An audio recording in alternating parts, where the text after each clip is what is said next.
The silence that followed the slam of the front door was heavier than the oak wood itself. It reverberated through the penthouse, vibrating against the floor-to-ceiling windows that looked out over a weeping Chicago skyline. Inside, the air was still thick with the scent of her perfume, Santal 33 and something else, something sharper, like the ozone smell of a storm before it breaks. Ethan Caldwell stood in the center of the living room, a glass of scotch in his hand. His knuckles were white, gripping the crystal tumbler hard enough to threaten its structural integrity. He was an architect. He understood stress points. He knew exactly how much pressure a beam could take before it snapped. He just hadn't realized, until tonight, that his marriage had already exceeded its load-bearing capacity years ago. "It's not your business where I go." The words hung in the recycled air of the apartment, ugly and jagged. Elena had screamed them, her voice cracking in a way that wasn't melodramatic but desperate, feral. It was the scream of an animal caught in a trap, gnawing off its own leg to escape.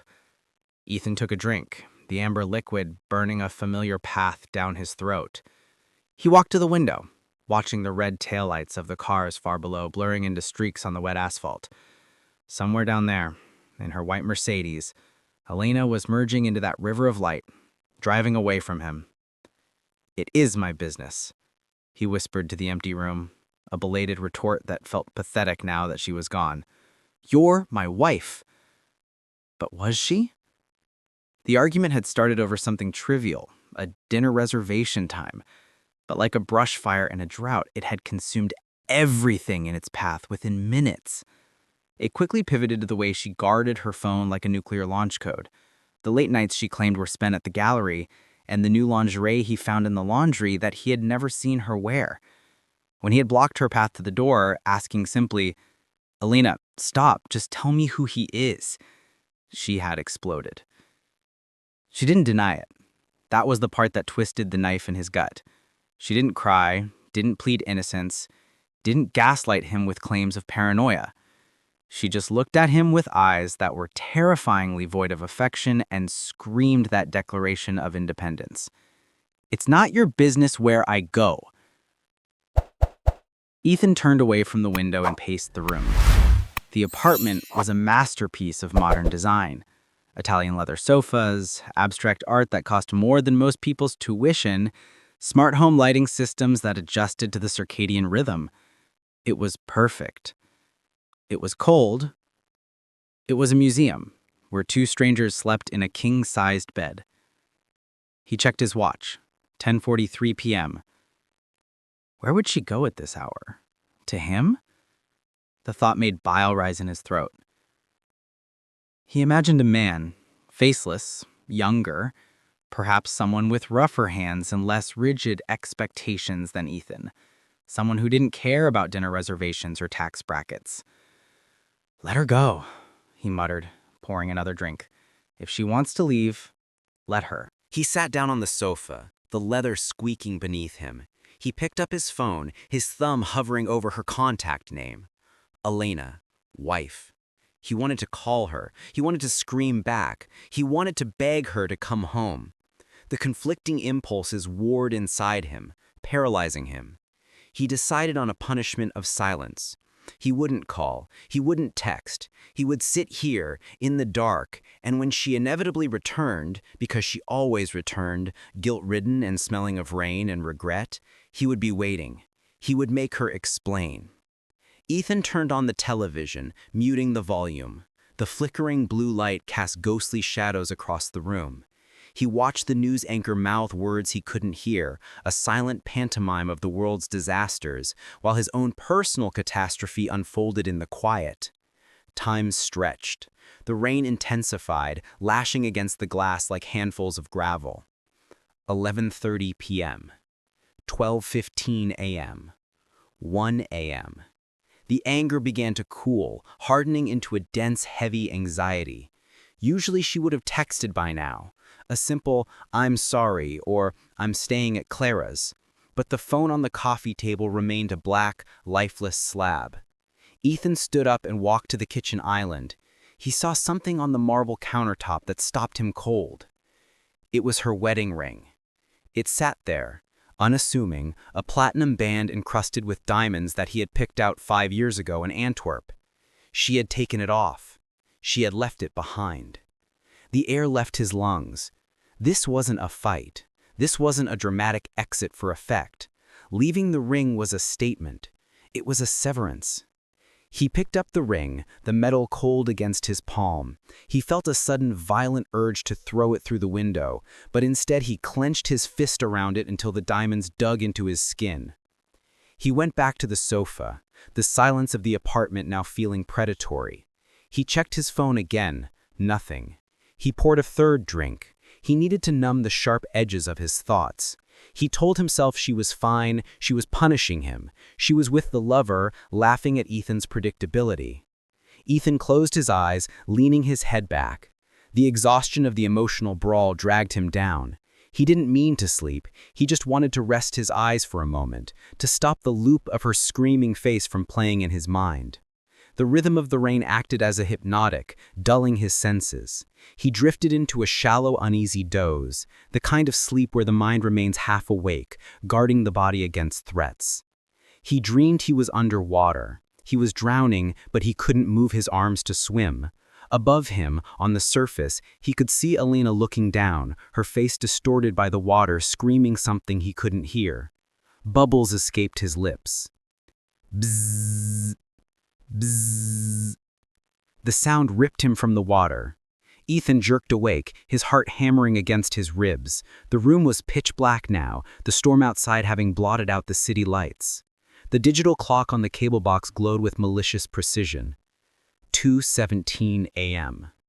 He reached for the phone, his hand trembling slightly. The screen lit up the dark room.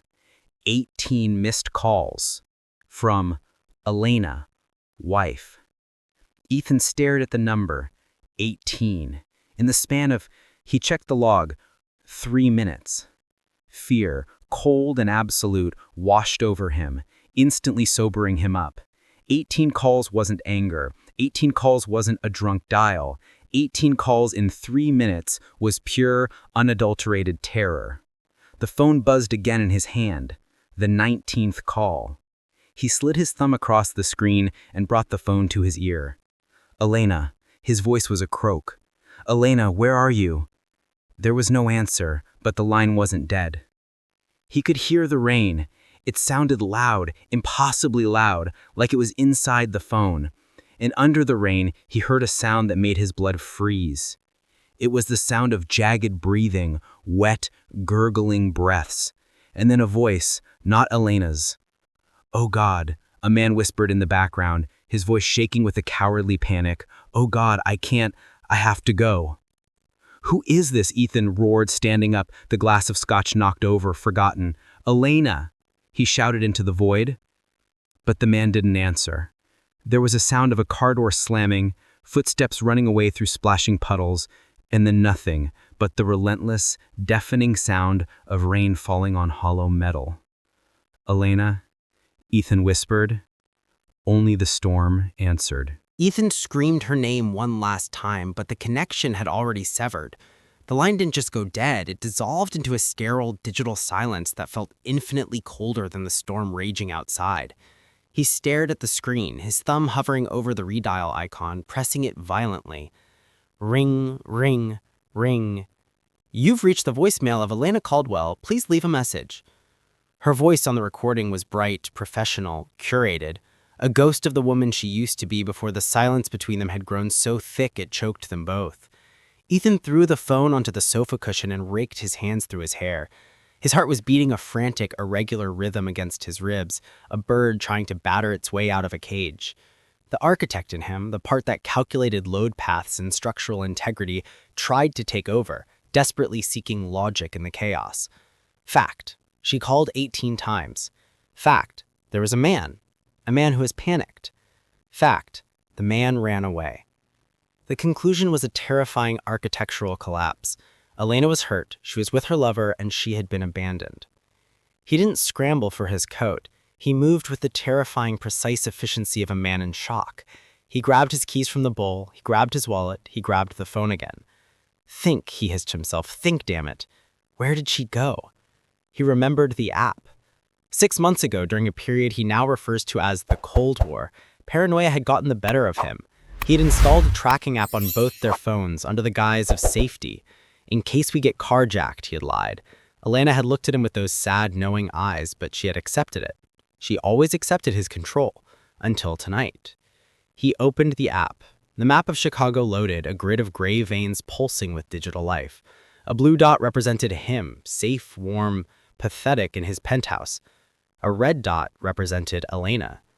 It wasn't in the city. It wasn't at the Four Seasons where he suspected she met her lovers. It wasn't at her friend Clara's house in Lincoln Park. The red dot was stationary on a stretch of old industrial highway, Route 55, near the Des Plaines River, a place of rusted factories and marshland, a place where no one went at 2 a.m. unless they didn't want to be found. Ethan was moving before the realization fully settled. The elevator ride down to the garage took 40 seconds. It felt like 40 years. Ethan leaned his forehead against the cool metal of the doors, his breath fogging the steel. In the reflection, he saw a man he barely recognized, eyes wild, shirt untucked, stripped of his usual armor of composure.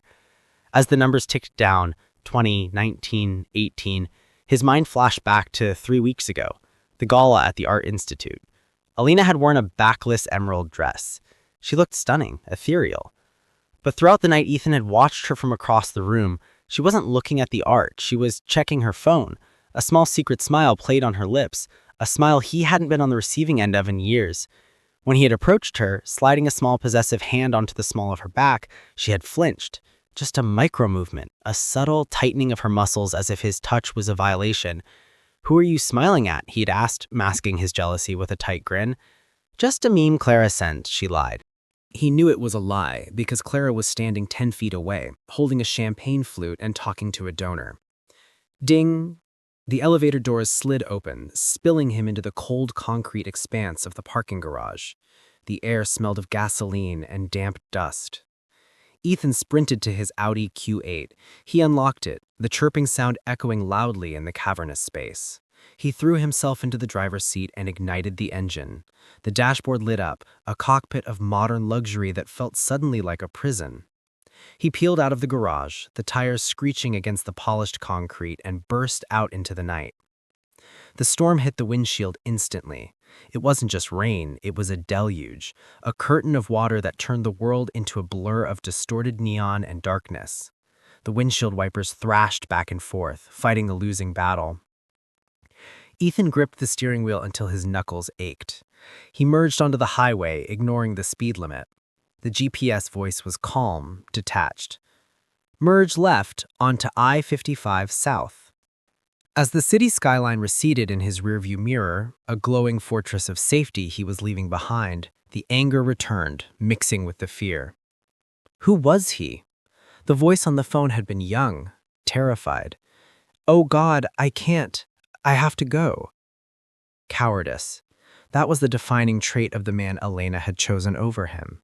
A man who would flee the scene of a disaster, leaving a woman behind in the rain. Was this what she wanted?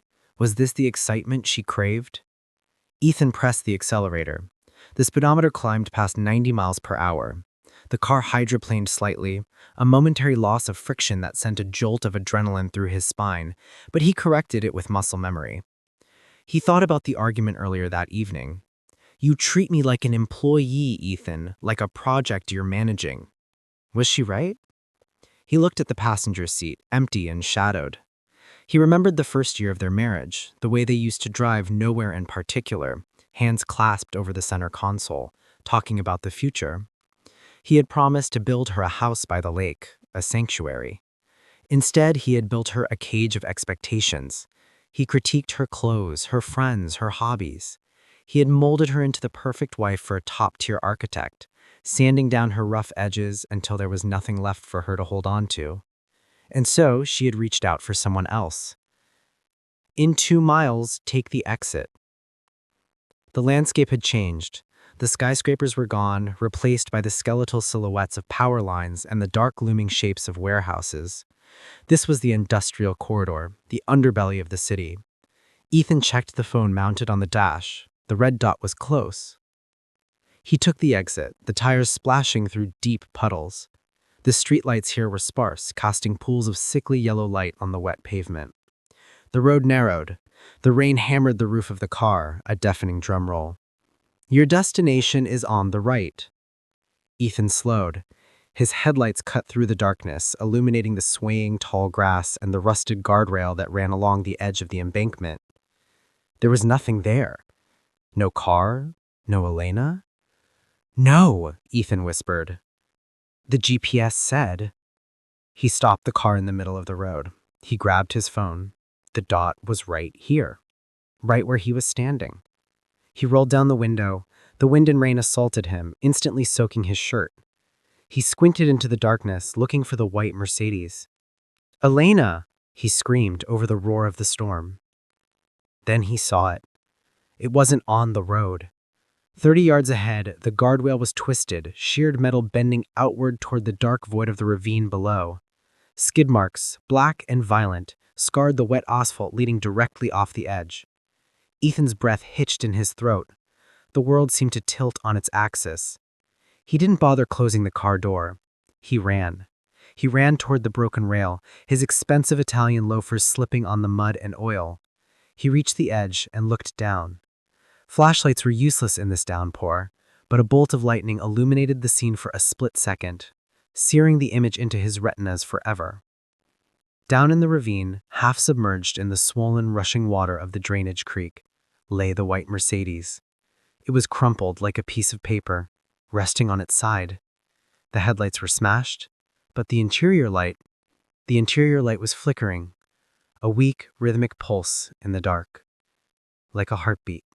The ravine was a gaping maw of darkness, swallowing the light of the storm. Ethan didn't think. He didn't calculate the slope or check for footholds. He simply vaulted over the twisted remains of the guardrail and plunged into the abyss. The mud was slick as oil. His expensive Italian loafers lost traction instantly, and he slid uncontrollably, his body slamming against rocks and exposed tree roots that tore at his suit trousers. The rain lashed at his face, blinding him, mixing with the mud to coat his skin in a cold, gritty film. He tumbled the last 10 feet, landing hard on his shoulder in the marshy ground at the bottom. Pain shot through his arm, a sharp, white-hot jolt. But he ignored it. Adrenaline was a powerful anesthetic. "Elena!" he roared, scrambling to his feet. He was waist-deep in the freezing water of the drainage creek almost immediately.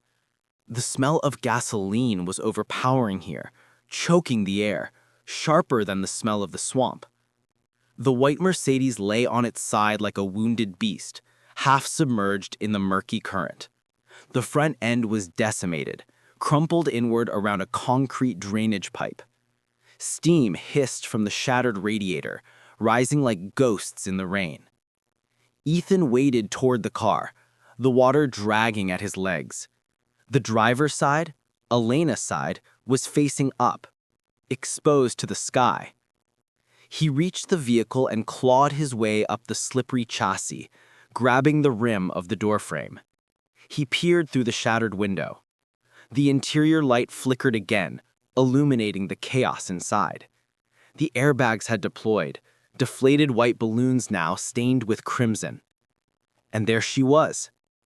Elena was suspended in her seatbelt, her body limp, her head lolling at an unnatural angle against the steering wheel. Her emerald dress, the one she had looked so beautiful in just hours ago, was torn and dark with blood. Her blonde hair was matted against her face. "Elena! Oh God, Elena!" he sobbed. The sound ripped from his throat. He tried the door handle. Locked. Or jammed. The metal was warped, fused shut by the force of the impact.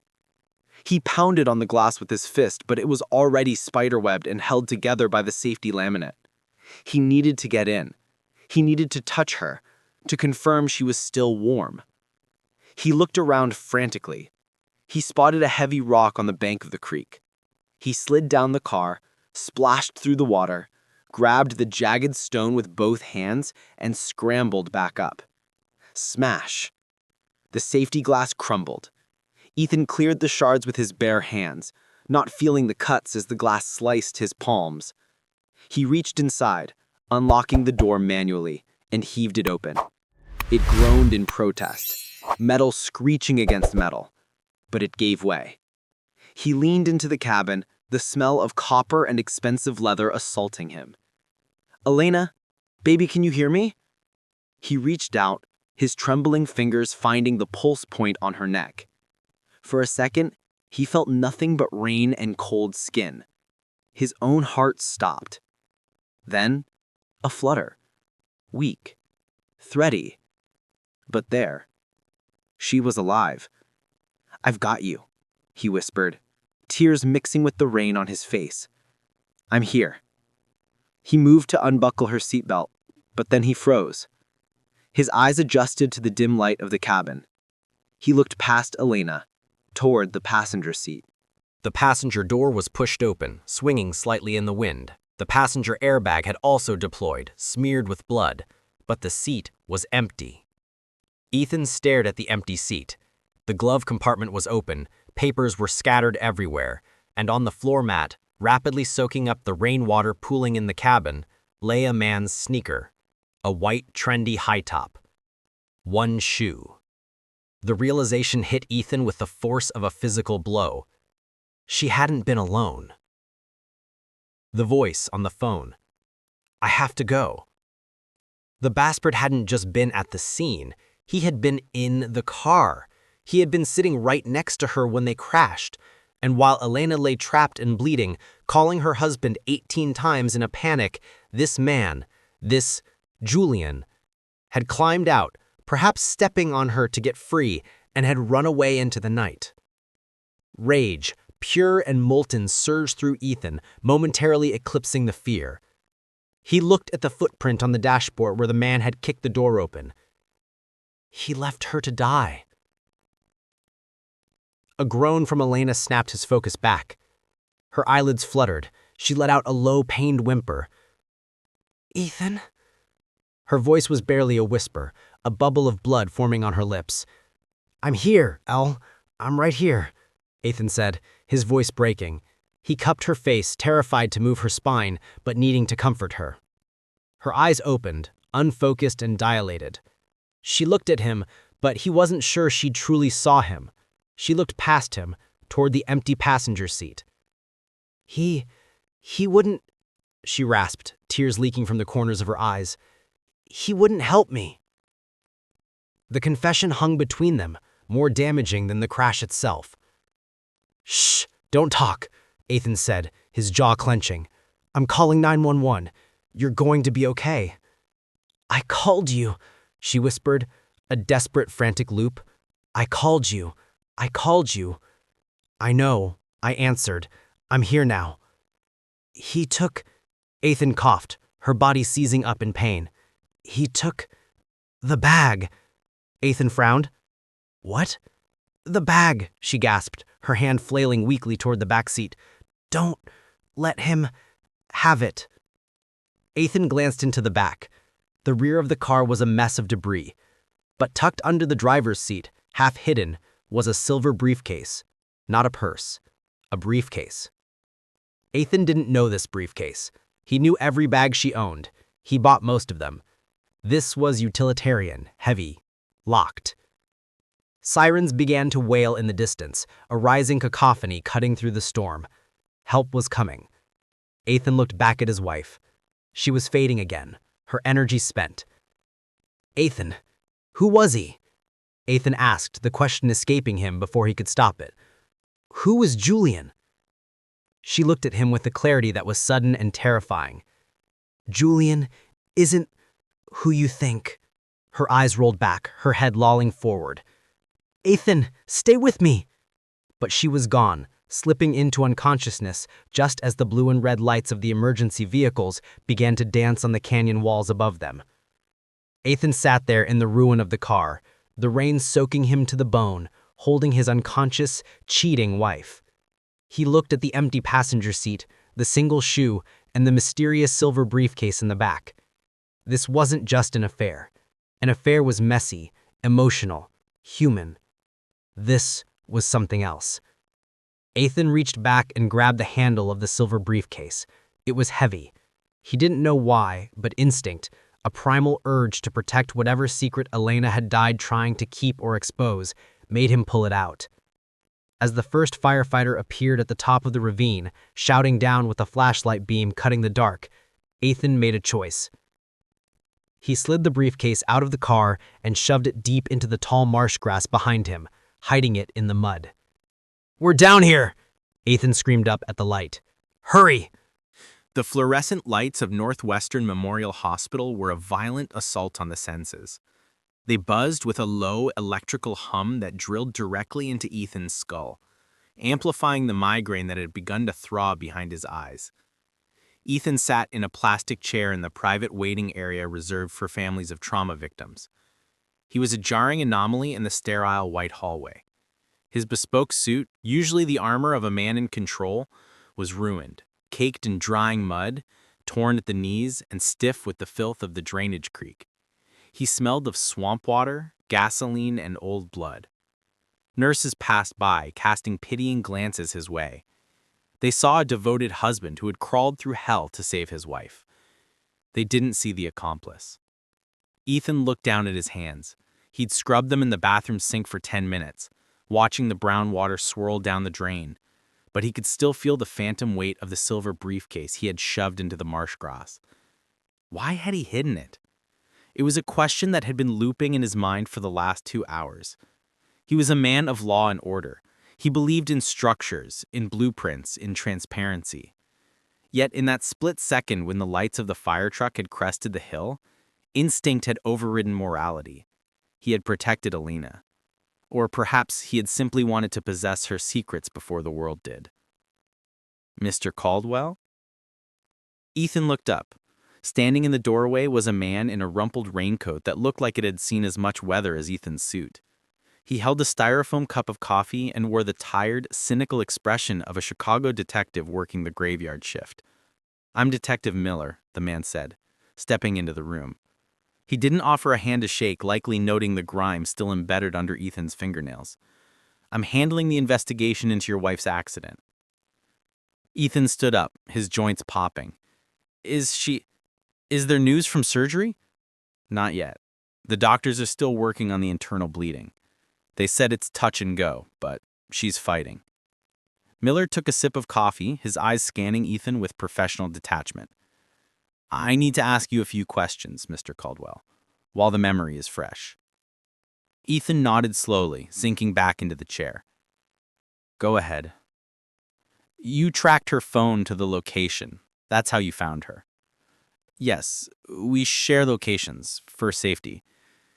The lie tasted like ash. It was for control, not safety. "Lucky thing," Miller said, though his tone suggested he didn't believe in luck. "The dispatch logs show you called 911 at 2:42 a.m., but the crash site, judging by the engine temperature and the skid marks, the accident happened closer to 2:15. She called me," Ethan said, his voice steady despite the racing of his heart. "I got 18 missed calls. When I answered, the line was open. I heard the rain." Miller scribbled something in a small notebook. 18 calls. That's a lot of panic for a simple skid off the road. He looked up, his gaze sharpening. "We found a second set of footprints exiting the vehicle, Mr. Caldwell, leading up the embankment and onto the old service road." Ethan gripped the armrests of the chair. Here it was. "Did your wife mention anyone being with her? Was she meeting someone?" He thought of the single white sneaker on the floorboard. The voice of the coward on the phone. "I have to go." "No," Ethan said softly. "She didn't tell me she was meeting anyone. We had a fight earlier. She left in a rage. I thought she was just driving to cool off." A fight about what? "Dinner plans," Ethan lied smoothly. "Trivial things, marriage things." Miller paused, tapping his pen against the notebook. "The footprints indicate a male, roughly size 10 or 11 shoe. He left the scene of a major accident without rendering aid. That's a felony, Mr. Caldwell. If you know who she was seeing—" "I don't," Ethan cut him off, perhaps too quickly. He took a breath, forcing himself to play the part of the bewildered victim. I just want my wife to wake up, detective. If there was someone else, I'll deal with that when she's alive to tell me. Miller held his gaze for a long, uncomfortable moment. We also didn't find a purse or wallet in the car, just her phone. Did she take anything else with her? A bag? Ethan's heart slammed against his ribs. The briefcase. She usually carries a small clutch, Ethan said, his eyes unblinking. Maybe it was thrown from the car during the crash. The windows were shattered. Miller nodded, closing his notebook. Maybe. We'll have a team searching the ravine continuously once the sun comes up fully. If there's evidence down there, we'll find it. Once the sun comes up. Panic flared in Ethan's chest. It was currently 4:45 a.m. Sunrise was in less than 2 hours. If the police swept the marsh grass near the car, they would find the silver case. They would open it. They would know whatever Elena was hiding from Julian. If the police found it, it became evidence. If Ethan found it, it became leverage. Or answers. He checked the hallway. Empty. He needed to go back to the ravine. But he couldn't leave while Elena was in surgery. It would look suspicious. His phone buzzed in his pocket. He pulled it out, expecting an update from the hospital or perhaps a delayed text from a friend. It was a text message from an unknown number. No ID, no area code that he recognized. Ethan opened the message. I know you have the case. Don't open it. Bring it to the lockers at Union Station 304. Or the police get the video of what really happened tonight. Ethan stared at the screen, his blood turning to ice. They were watching him. Whoever Julian was, or whoever Julian worked for, they hadn't just run away. They had stayed long enough to see Ethan hide the case, or they had guessed. Video of what really happened. What did that mean? Was the crash not an accident? Ethan looked at the send button, his thumb trembling. He didn't reply. He deleted the thread, his mind racing. The door to the waiting room opened again. This time it wasn't the detective. It was a surgeon, still wearing scrubs, a surgical mask pulled down around his neck. He looked exhausted. Mr. Caldwell? Ethan shoved the phone into his pocket and turned around, bracing himself for the impact. Yes? She's out of surgery, the doctor said, his voice flat. She's in the ICU. She's in a medically induced coma to let the brain swelling subside. Will she make it? The next 24 hours are critical, but there's something else. While we were operating, we found something inconsistent with the crash injuries. You mean, on her wrists, the doctor said quietly. There are bruises, distinct ones, and marks on her upper arms. Ethan felt the room tilt. From the airbag? No, Mr. Caldwell, the doctor said, his eyes filled with a grim certainty. From fingers. Someone grabbed her. Hard. Before the crash. Ethan felt the breath leave his lungs. It wasn't just an affair.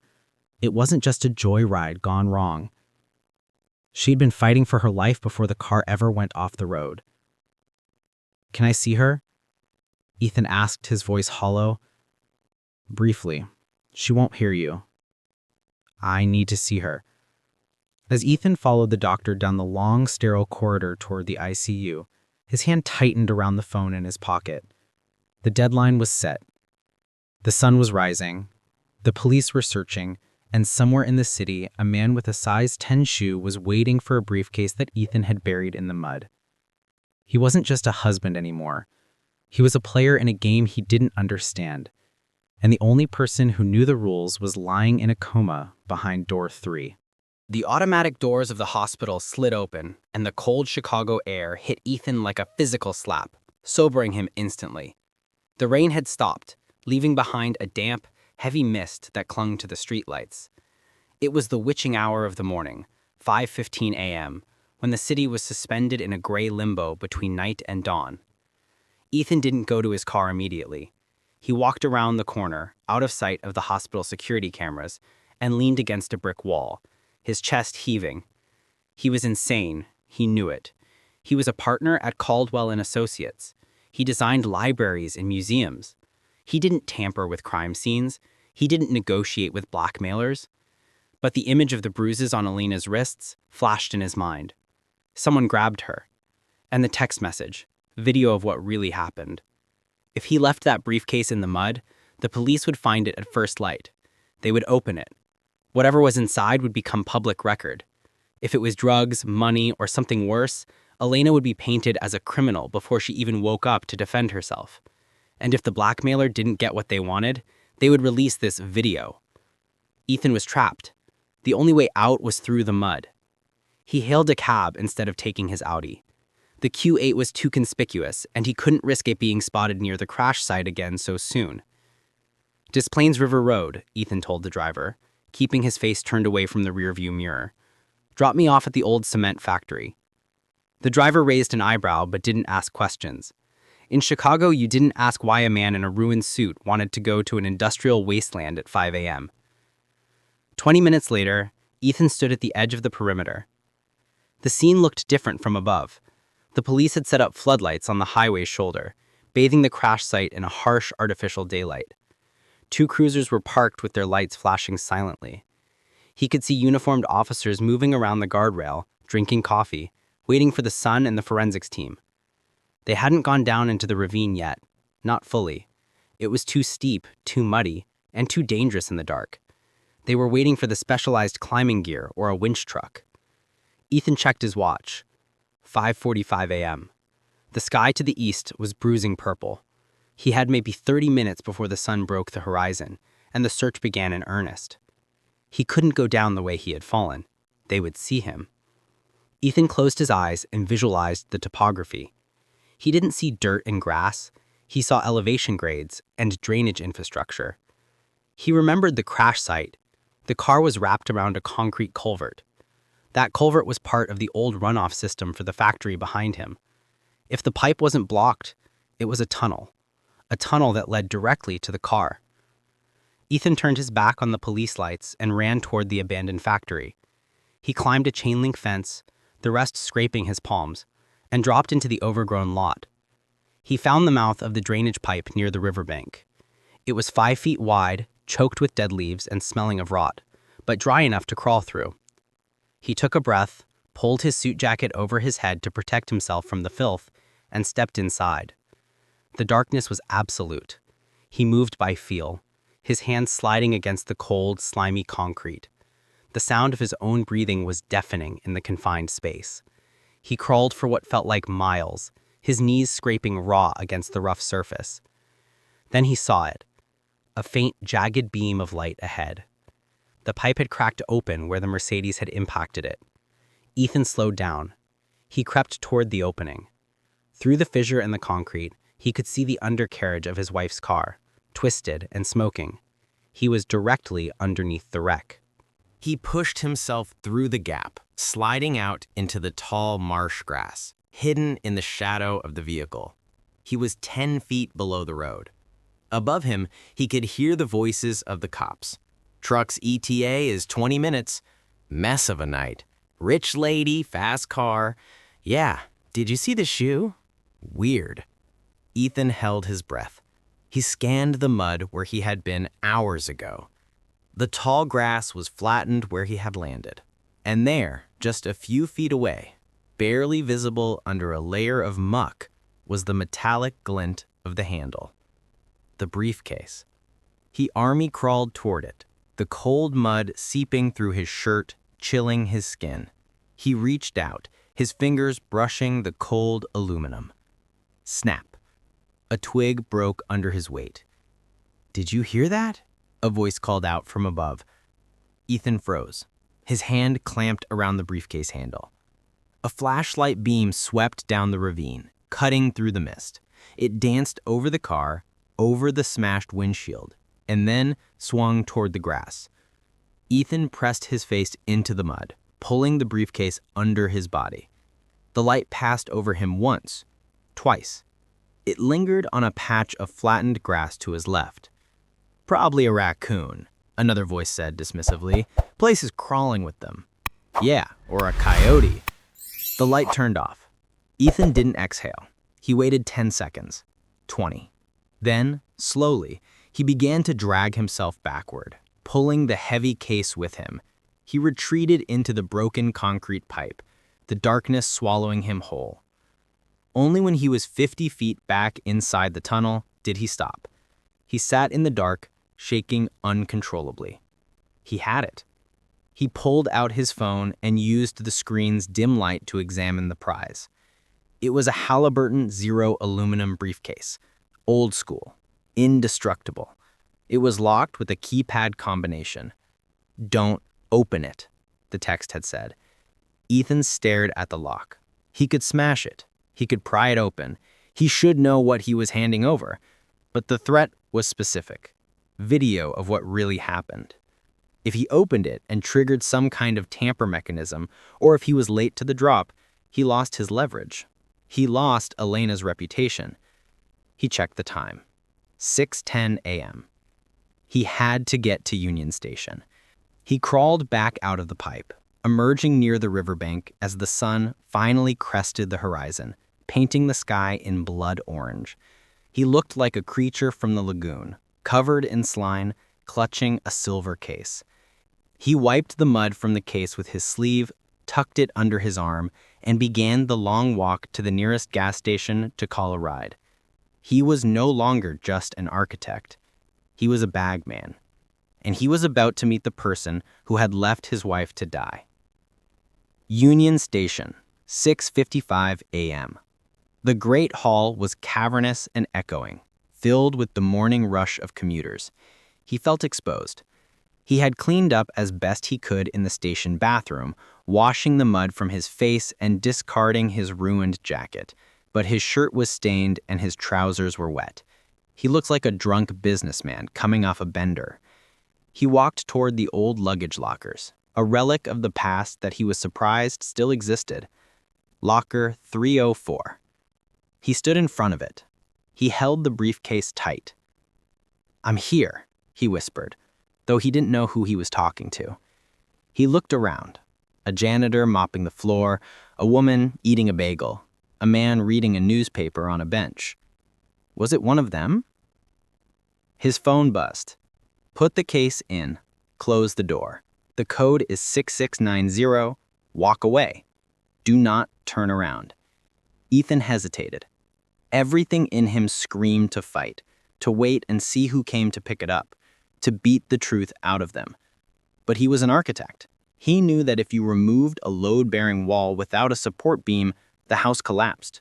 Elena was the house. This silence was the support beam. He shoved the silver briefcase into locker 304. He punched in 6690. The lock clicked shut. Ethan turned his back on the locker. He forced his legs to move. 1 step. 2 steps. He walked toward the exit, his heart pounding in his ears. He didn't turn around. But as he pushed through the heavy brass doors onto Canal Street, his phone buzzed one last time. He looked at it. It was a video file. Ethan stopped on the sidewalk, pedestrians flowing around him like water. He pressed play. The video was grainy, shot from a dashboard camera, likely from the interior of the Mercedes. It showed the driver's seat. Elena was driving. She was crying. And in the passenger seat, a man was shouting. His face was blurred, pixelated to anonymity, but his body language was violent. He was grabbing the steering wheel. Elena screamed, "Stop it! You're going to kill us!" The man lunged at her. The car swerved. The world spun. The video cut to black with the sound of crunching metal. Then, text appeared on the screen. "Good boy. Now go home. We'll be in touch." Ethan stared at the black screen. It wasn't an accident. It wasn't even just a fight. It was a murder attempt. And by handing over the case, Ethan had just given the killer exactly what he wanted. The offices of Caldwell & Associates were located on the 40th floor of a glass monolith on Wacker Drive. It was a fortress of silence on a Saturday morning. The open-plan studio, usually buzzing with the chaotic energy of junior draftsmen and ringing phones, was now a graveyard of dark monitors and empty air-on chairs. Ethan swiped his keycard, the beep echoing loudly in the empty lobby. The security guard, an old man named Gus, had looked at Ethan's mud-stained shirt and haggard face with alarm, but hadn't asked questions. Ethan was the name on the door. He could look like a vagrant if he wanted to. Ethan didn't go to his corner office. He went straight to the Render Lab, a windowless, climate-controlled room housing the firm's most powerful servers, used for rendering hyper-realistic 3D architectural walkthroughs. He locked the door behind him. He sat down at the main terminal, the hum of the cooling fans the only sound in the room. He pulled his phone from his pocket and connected it to the workstation. He transferred the file. File name 6690_drop.mp4. Ethan opened his architectural visualization software. He wasn't a forensic analyst, but he knew light, he knew geometry. He knew how to build a world from fragments, and right now, he had to deconstruct one. He played the video on the massive 8K monitor. The grainy footage filled the screen. Elena's terrified face, the blur of motion, the man's arm lunging, the scream, the crash. Ethan watched it 5 times without blinking, forcing himself to detach the husband from the observer. Don't look at her fear, he told himself. Look at the data. He froze the frame at 0.04 seconds, the moment the man's hand grabbed the steering wheel. Zoom, Ethan muttered, his fingers flying across the keyboard shortcuts. The pixels digitalized, blocks of digital noise obscuring the details. Ethan ran a sharpening algorithm, the kind they use to clear up texture maps on building facades. The pixels smoothed out. The hand was white, male, veiny. On the wrist, just peeking out from the sleeve of a dark hoodie, was a watch. Ethan frowned, a thug in a hoodie with a vintage gold Rolex. It was incongruous. He advanced the frame. 0.05 seconds. The struggle. The camera shook violently, catching a glimpse of the passenger side window. There was a reflection. It was faint, a ghostly overlay on the dark glass, illuminated for a split second by a passing street lamp. Ethan isolated the reflection. He inverted the colors. He played with the contrast curves. A face emerged from the darkness. It was distorted by the curvature of the glass, but the features were there. High cheekbones, a sharp nose, and a scar, or a birthmark, running through the left eyebrow. Ethan didn't recognize him, but he saved the image. Subject A. He switched to the audio. He put on the noise-canceling headphones and closed his eyes. He visualized the interior of the Mercedes as an acoustic chamber. Layer 1, the engine noise. Layer 2, the rain. Layer 3, Elena's scream. Layer 4, the man's voice. He applied a high-pass filter to strip away the low rumble of the engine. He dipped the mid-range frequencies to dampen the rain. The man's shout became clearer. "Stop it! You're gonna kill us!" Elena. And then, the man, in the original video it sounded like a roar, but processed, stripped of the ambient noise, it was a command. "Turn the wheel. Do it." Ethan replayed it. "Turn the wheel! Do it!" Ethan's blood ran cold. The man hadn't grabbed the wheel to crash the car. He had grabbed it to force Elena to turn. He wasn't trying to kill them. He was trying to make her take an exit. Or drive off the road intentionally. No. The panic in the man's voice later, on the phone call, "Oh God, I can't. I have to go." That was real fear. The crash was an accident. The abduction was the plan. Ethan scrubbed the audio forward to the very end, the split second before the video cut to black. There was a sound. A thud. Not the crash. A metallic thud inside the cabin. Ethan looped the sound. Thud. Click. He knew that sound. He was an architect. He knew the sound of hardware. It was the sound of a magnetic lock engaging. Or a seatbelt jamming? No. It sounded like the briefcase hitting the floor. Wait. If the man was trying to abduct her and the crash happened, why did he run? Why didn't he take the briefcase then? He took the bag, Elena had gasped. Don't let him have it. But the man didn't have it. Ethan found it in the car. The realization hit Ethan like a sledgehammer. The man in the car, Julian, wasn't the one texting Ethan. There were two of them. The man in the car was the muscle. He panicked and ran after the crash, leaving the prize behind. The person texting Ethan, the one who had the video, was the handler, the one watching from the shadows, the one who sent the drone or hacked the dashcam cloud storage. Ethan took off the headphones, his heart racing. He had just handed the briefcase to the handler. He looked back at the screen, the gold watch. He had seen that watch before. Ethan stood up and walked to the window of the render room, staring at the blank wall. He closed his eyes, accessing the memory palace of his social obligations. The art gala, 3 weeks ago. Elena in the emerald dress, the champagne, the boring conversations with donors. There was a man. He had bumped into Ethan at the bar, spilled a drop of martini on Ethan's sleeve. He had apologized profusely. He was young, handsome, in a sharp, hungry way. He had been wearing a tuxedo, but on his wrist... Ethan rushed back to the computer. He opened a browser and typed in the name of the gallery's event page. He scrolled through the society photos. Chicago's elite gather for modern art fundraiser. He scrolled past the photos of the mayor, the board members. He found a background shot of the bar area. He zoomed in. There he was, standing in the background, holding a drink, looking at Elena. He had the same sharp nose, the same split eyebrow, and on his wrist, the gold braided watch. He checked the caption. No name, just guest. But he was talking to someone in the photo, a short, balding man with thick glasses. He recognized the short man, Marcus Vane, the real estate developer, the man who was currently funding the Millennium Spire, the biggest project Caldwell & Associates had ever bid on, a project Ethan was lead architect on. Ethan sat back, the chair groaning. Marcus Vane was a shark. Rumors of money laundering and mob ties had dogged him for years, but his checks always cleared and his buildings always got permits.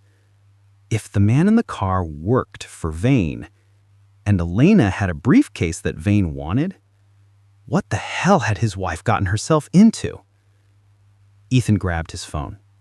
He dialed a number he hadn't used in years, a number for a private investigator named Sal, a former cop who had helped Ethan fire a corrupt contractor back in 2019. Sal, Ethan said when the voice answered. I need a name on a face, and I need to know why Marcus Vane's goon was in my wife's car. Ethan? Sal's voice was groggy.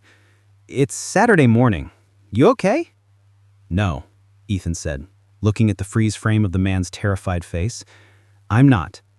I need you to meet me, not at the office. Do you know the diner on Roosevelt? Yeah. Be there in 20 and bring a gun. Ethan hung up.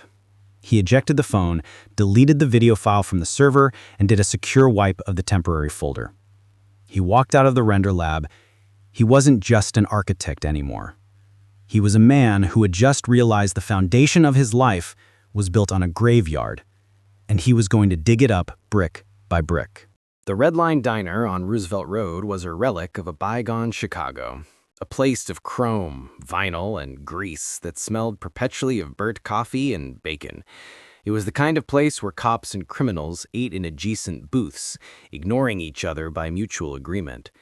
Ethan slid into the booth at the back, his eyes scanning the room. He felt naked without the briefcase, a soldier who had surrendered his only weapon. Sal was already there. He was a mountain of a man, balding, with eyes that had seen too much of the city's ugly underbelly. He was nursing a black coffee and staring at a manila folder on the table. "You look like hell, kid," Sal grunted as Ethan sat down. "I feel like it," Ethan replied, his voice rasping. "Did you find him?" Sal tapped the folder. "It wasn't hard. Facial recognition is a beautiful thing when you have access to the CPD database, or at least the back door to it." He slid a photo across the table. It was a mugshot, but the man in it was younger, cleaner shaven. It was undoubtedly the man from the car, the man with the gold watch, the man Elena had screamed at. "Name's Julian Silas," Sal said, "but he goes by a few aliases. Jay, Jules. He's not a goon, Ethan, not in the traditional sense. He's a pro." "A hitman?" "No, a honey trap." Sal took a sip of coffee, watching Ethan carefully. "He works for a private firm contracted by high-net-worth individuals. His job is to get close to people, wives, daughters, sometimes husbands. He seduces them, documents it, and then uses it for leverage. He's a human crowbar used to pry open sensitive lives." Ethan felt the blood drain from his face. The nausea he had felt in the render room returned, violent and acidic. "So, he was targeted at Elena?" "Likely. Or maybe he was targeted at you through her." Ethan closed his eyes. The art gala, Marcus Vane, the Millennium Spire project. It all clicked into place with the sickening precision of a steel trap. Vane needed leverage over Ethan, perhaps to force him to sign off on unsafe designs or to launder money through the construction costs. So he hired Julian to get close to Elena. But something went wrong. In the video, she was fighting him. She stole the briefcase. A honey trap only works if the mark stays compliant. Sounds like your wife found out she was being played, or she found something she wasn't supposed to see. What was in the case, Ethan? "I don't know," Ethan admitted, his shame coloring his tone. "I gave it back to protect her reputation." Sal sighed, a heavy, disappointed sound. "You gave Vane back his gun, Ethan, but maybe that's for the best. If you had opened it, you'd be dead right now." Ethan's phone buzzed. It was the hospital. Northwestern ICU. "She's awake." Ethan stood up abruptly. "I have to go." "Ethan," Sal warned, grabbing his wrist. His grip was iron. "If Julian was in that car and Vane is pulling the strings, this isn't over. Vane got the case back, but he knows you saw the video. He knows you know." "I know," Ethan said, pulling his hand away, "but I need to hear it from her." The ICU room was quiet, save for the rhythmic beeping of the cardiac monitor. Elena looked small in the hospital bed, surrounded by tubes and wires. Her face was bruised, a tapestry of purple and yellow, and her left arm was in a cast. She was looking out the window at the gray morning sky when Ethan walked in. He closed the door behind him, the silence stretched, taut and fragile. "You're alive," Ethan said. It wasn't a greeting, it was a statement of fact. Elena turned her head slowly. Her eyes were glassy, drugged, but the recognition was instantaneous, and with it the shame. She didn't cry, she just looked at him with a devastating resignation. "You answered the phone," she whispered. Her voice was wrecked, scratchy from the intubation tube they had just removed. "I did." Ethan walked to the foot of the bed. He didn't hold her hand. He couldn't. "I went to the ravine. I pulled you out. I found the briefcase." Elena's eyes widened. Panic flared in them, sharp and sudden. "Where is it? Ethan, where is it?" "I gave it back," Ethan said coldly, "to a locker at Union Station. They threatened to release a video of you, of the crash, of the affair." Elena let out a sound that was half sob, half laugh. She closed her eyes, tears leaking out. "You gave it back? You idiot! You noble, stupid idiot!" "Tell me," Ethan demanded, his voice rising. "Tell me what I just gave away. Tell me why you were in a car at 2 a.m. with a man paid to sleep with you." Elena flinched as if he had struck her. She opened her eyes, and for the first time in years, Ethan saw the woman he had married. Not the trophy, not the project, The raw, flawed human being. I didn't know he was paid. Not at first. I just knew he listened. You stopped listening years ago, Ethan. You were building your spire. You were building your legacy. I was just furniture in your penthouse. Ethan gripped the bed rail. So you slept with him.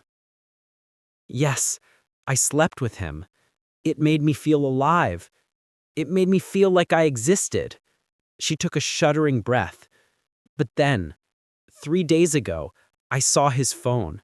He left it unlocked. I saw the texts from Marcus Vane. Ethan went still. They weren't just blackmailing you, Ethan. The spire, the concrete specs. Vane is switching the materials. He's using substandard steel. He's laundering millions through the supplier, and he's building a death trap. And he needed you, the great, incorruptible Ethan Caldwell, to be too distracted or too compromised to notice. She looked at him, her eyes pleading.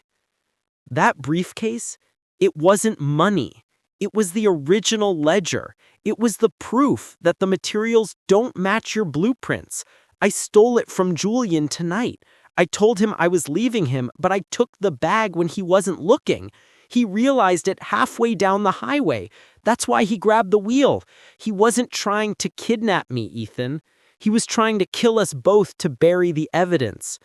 Ethan felt the room spin. He had built his entire career on integrity, on safety, and Vane was turning his masterpiece into a tomb. And Elena, his cheating wife, hadn't just betrayed him. She had tried to save him. She had tried to steal the gun aimed at his head, even though she was the one who had loaded it. I gave it back, Ethan whispered, the horror washing over him. I gave them the proof. They're going to destroy it. They have the ledger, Elena said, reaching out a trembling hand toward him. But they don't have the architect. Ethan looked at her hand, the bruises on her wrist where Julian had grabbed her. He realized then that the marriage was dead. The trust was gone. She had slept with another man. That pain would never go away. But in the ashes of their relationship, something else had survived. A partnership. He took her hand. It was cold. You're right, Ethan said, his eyes hardening. They have the ledger, but I designed the building. I know where the skeletons are buried because I drew the graves. He squeezed her hand, then let go. Rest, Elena. I have to go to work. Where are you going? She asked, fear returning to her voice. Ethan walked to the door. He adjusted his dirty cuffs. He looked like a man who had nothing left to lose, which made him the most dangerous man in Chicago. It's not your business where I go. He didn't say it with malice. He said it with purpose.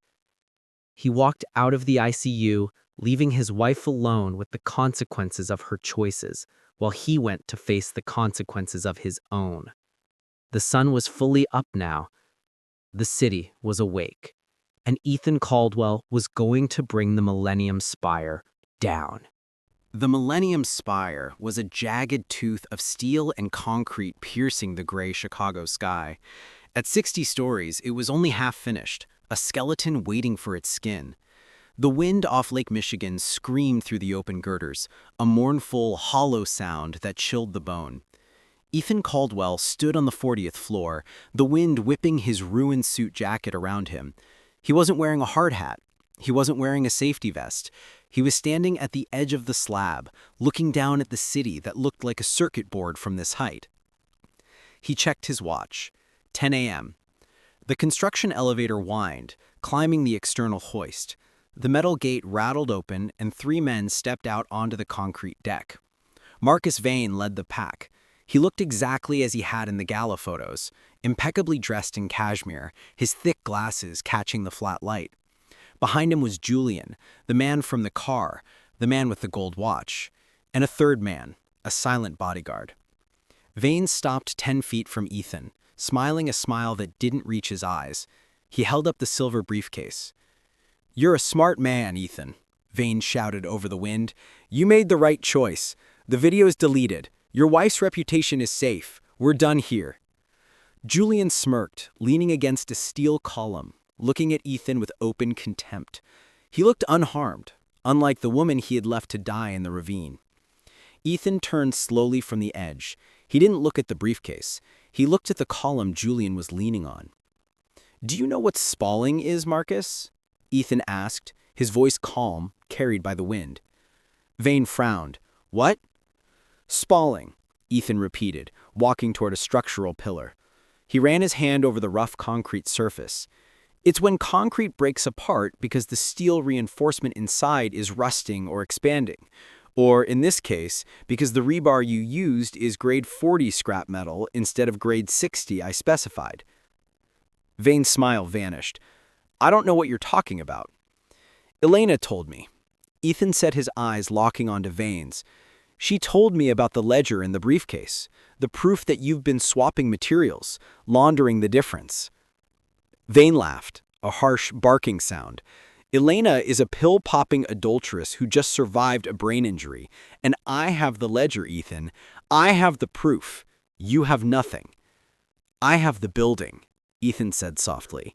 He pulled a small hammer from his belt, a tool he had picked up from the foreman's table on his way up. With a sudden, violent motion, he struck the concrete column next to him. Crack! A chunk of concrete, the size of a dinner plate, fell away, exposing the rebar underneath. It wasn't the clean, ribbed steel of a new build. It was dark, pitted, and thin.